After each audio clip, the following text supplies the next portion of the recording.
49 అంటే సంతానం, 49 అంటే సంతోషం. సో చేరికల కమిటీ చైర్మన్ గా ఉన్నటువంటి ఈటెల రాజేందర్ అల్టిమేట్ గోల్ అధ్యక్షుడయ్యి ఆ తర్వాత సీఎం కావడమే. ఏమంటారు మీరు? నాతో పరిచయం ఎన్ని సంవత్సరాలమ్మా మీకు? తెలంగాణ ఉద్యమం స్టార్టింగ్ నుంచి 20 సంవత్సరాలుగా మీకు మాకు పరిచయం.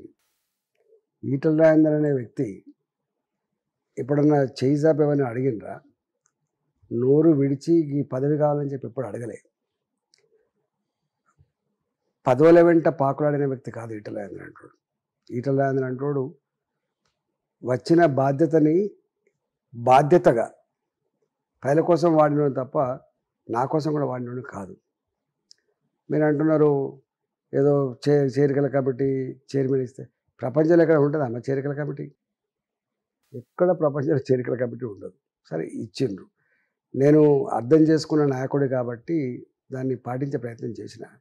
చేరికలు ఎప్పుడు కూడా ఎవరి వ్యక్తిగతంగా పరిచయం ఉంటే వాళ్ళు తీసుకొచ్చి జాయిన్ చేసే ఆస్కారం ఉంటుంది. ఒకటి, చేరికలు ఎప్పుడు కూడా ఇతర పార్టీల్లో భవిష్యత్తు లేదని చెప్పి భావిస్తే, భారతీయ జనతా పార్టీ ప్లాట్ఫామ్లో మాకు అవకాశం ఉండే భావిస్తే ఆటోమేటిక్ చేరుతారు. అంతే తప్ప ఏదో మనం పోయి కౌన్సిలింగ్ చేస్తే రాజకీయ నాయకులుగా సొంత ఆలోచన ఉన్నవాళ్ళు, వాళ్ళు సొంత భవిష్యత్తును అసెస్ చేసుకునే వాళ్ళు కాబట్టి అట్లా నిర్ణయించుకుంటారు తప్ప మనం పోయి చేరికల కమిటీ పోయి చైర్మన్ ఇంటికి పోయినంత మాత్రం జైన్ కారు. రెండవ మాట ఏంటంటే ఏదో ప్రచార కమిటీ చైర్మన్ అడిగిండు, లేకపోతే ముఖ్యమంత్రి పదవి అడిగిండు, అధ్యక్ష మార్పు కూడా మీ పేరు వినిపిస్తోంది. ఇట్లాంటి పిచ్చి ఆరోపణలు, పిచ్చి మాటలు మంచి పద్ధతి కాదు. ఇది ఈటెల రాజేందర్ అనే వ్యక్తి ఏదో అధ్యక్ష పదవి ఇవ్వాలని చెప్పి పిలవకుండా ఎప్పుడు ఢిల్లీకి పోను నేను. వాళ్ళు పిలిస్తే తప్ప మాత్రమే పోతా. వాళ్ళు చెప్పు అని 10 సార్లు అడిగితే మాత్రమే అనే విషయం చెప్తా తప్ప ఇంతవరకు నా అంతటి నేనుగా అపాయింట్మెంట్ కోరి నా బాధ ఇది ఉంది అని చెప్పి ఎప్పుడు చెప్పలేను నేను. రెండవది, పార్టీ ఈ రాష్ట్రంలో గెలవాలంటే ఏ ప్రజానికమైతే భారతీయ జనతా పార్టీని గెలిపించాలని చెప్పి భావించారు, ఆ ప్రజల ఆశయాలు నెరవేర్చేటువంటి బాధ్యత పార్టీ మీద ఉంటుంది. పార్టీ నిర్ణయించుకుంటుంది ఎవరిని ప్రెసిడెంట్ చేయడం వల్ల, ఎవరిని ఏ బాధ్యతలో పెట్టడం వల్ల అది ఫుల్ఫిల్ అవుతుందో నిర్ణయించుకుంటే తప్ప ఒకరు కోరితే చేయదు. నేనే స్వయంగా ఇక్కడనే ఒక ప్రెస్ మీట్లో చెప్పిన, మేము గట్లా ఆయన మారుతాడు, ఈయన మారుతాడు, ఆ పదవి కావాలని చెప్పి ఎప్పుడు అడిగేటోడు కాదు. ఇప్పుడు ఆయన అధ్యక్షుడిగా ఉన్నాడు, కొనసాగుతున్నారు, ఎందుకు కన్ఫ్యూజ్ చేస్తుందని చెప్పి నేను ఉల్టా ప్రశ్న వేసిన.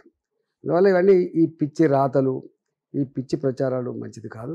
ఈటల ఏం తక్కువ ఉండండి, 20 ఏళ్ళుగా ఏనాడు కూడా ఓడిపోయిన వ్యక్తిని మీకు తెలుసు. నేను 2 సార్లు నన్ను ఆ పార్టీ ఫ్లోర్ లీడర్ చేసింది, తక్కువది కాదు. ఉద్యమ సందర్భంలో ఫ్లోర్ లీడర్ చేయడం జీవితం ధనమైపోయింది. 2 సార్లు మంత్రి చేసిన. ఇవన్నీ కట్టుకథలు తప్ప, కొద్దిమంది చేస్తున్న విష ప్రచారం తప్ప, ఇట్లాంటి బురద తల్లి ఈటెల రాజేందర్ అంటూ క్యారెక్టర్ కథం పట్టించాలనేటువంటి చిల్లర మల్లర ప్రయత్నాలు ఎవరైతే చేస్తున్నారో అవి ప్రజలు గమనిస్తారు, దాన్ని తిప్పికొడతారు. అయితే ఇందుకు ప్రధానంగా ఈటెల రాజేందర్ కేంద్రంగానే ఇప్పుడు బీజేపీ చుట్టూ వార్తలు అనేవి వస్తున్నాయి. స్ప్లిట్ చేయడానికి మీరే చూస్తున్నారు, మీరు కాదనేసరికి అక్కడ గ్రూప్ రాజకీయాలు ఎక్కువ అవుతున్నాయి, మీకు వ్యతిరేకంగానే మీటింగ్లు పెడుతున్నారు అని. గ్రూప్ రాజకీయాలు, నా క్యారెక్టరు గ్రూపు రాజకీయాలకు వ్యతిరేకమైన క్యారెక్టరు. మనిషి గౌరవించుకోవాలని, పార్టీ అందరి సమన్వయంతో ఎదగాలని చెప్పి కోరుకునేవాడిని తప్ప కాదు. అంటే నేను రాకముందు గ్రూపులు, ఏ పార్టీలైనా గ్రూపులు ఉంటాయి, గ్రూపులు లేని పార్టీలు ఉండవు, వైరుధ్యాలు లేని పార్టీలు కూడా ఉండవు. నేను కాదు, ఒక సామాన్యం భారతీయ జనతా పార్టీ కార్యకర్తల్ని, కొంత పార్టీతో అనుబంధం ఉన్నటువంటి వాళ్ళని అడుగుతూ చెప్తారు ఎవరెవరికి పడదు, ఏమేమి పడదు. ఇవాళ కేవలం ఈటెల రాజేందర్ అంటోని పాపులారిటీ, ప్రజలలో ఉన్న పలచబడినటువంటి నీచమైన కుట్ర ఎవరెవరు చేస్తున్నారో, ఎవరెవరు మిలాఖత్ చేస్తున్నారో తప్పకుండా తెలుస్తుంది రేపు. అట్లాంటి ప్రయత్నం తప్ప ఈటెల రాజేందర్ అంటాడు కన్స్ట్రక్ట్ చేసేటోడు తప్ప డిస్ట్రక్ట్ చేసేటోడు కాదు. ఈటెల రాజేందర్ అంటాడు ప్రోయాక్టివ్ ఉంటాడు, పాజిటివ్ ఉంటాడు తప్ప 10 మందిని అల్లుకస్తాడు తప్ప విడగొట్టే బాపతోడు కాదు. ఈటెల రాజేందర్ అంటాడు ఎప్పుడు పవర్ మంగర్ కూడా కాదు. నాకు ఏం తక్కువ ఉందని చేస్తాను నేను. అట్లా వాళ్ళకు ఉండొచ్చు ఎవరికైనా గ్రూపులు, కానీ మాకేం గ్రూప్ పంచాయతీ లేవు.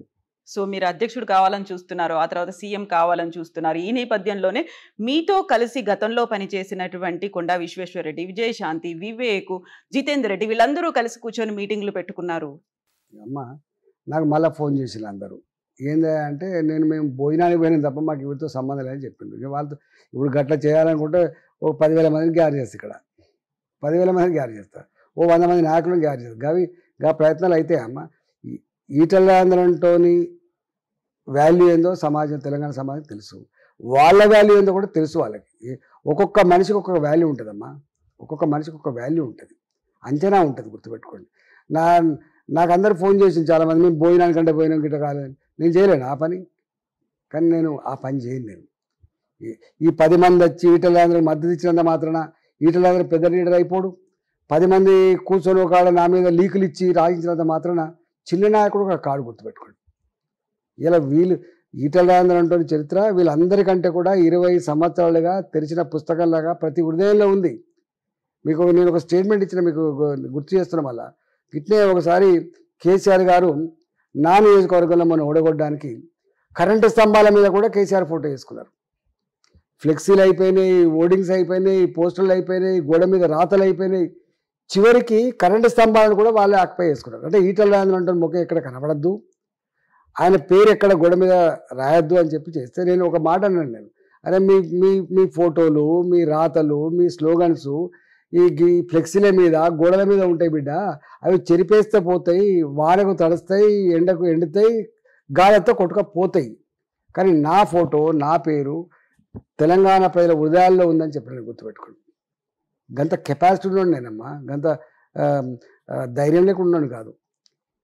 పెడదామా మీ ఛానల్ ఉంది, పెట్టు. తెలంగాణ సమాజంలో ఈటల రాజేందర్ గారి పాత్ర ఏంది, ఈటల రాజేందర్ గారి పట్ల మీ అభిప్రాయం ఏందని చెప్తే టప్ప కొడతారు, గుర్తుపెట్టుకోండి.